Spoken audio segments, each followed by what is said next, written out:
अस्सलामुअलैकुम, बोल न्यूज़ में खुशामदीद। मैं हूँ सहर फातिमा।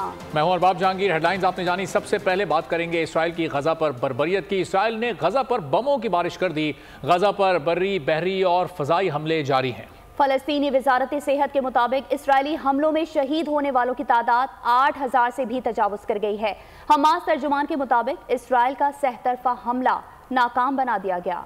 इसराइल की गजा पर 22 रोज से जारी जंग की सबसे बदतरीन बमबारी। हर तरफ बमों की बारिश, मुसलसल धमाके।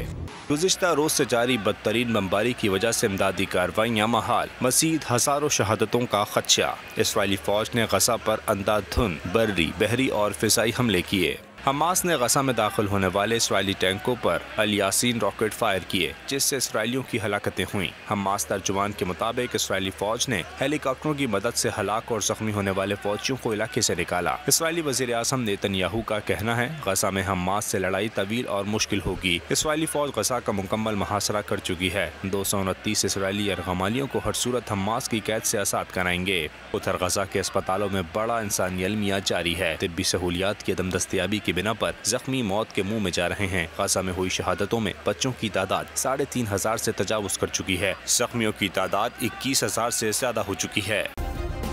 सब्सक्राइब करें और बेल दबाएं ताकि कोई खबर रह न जाए।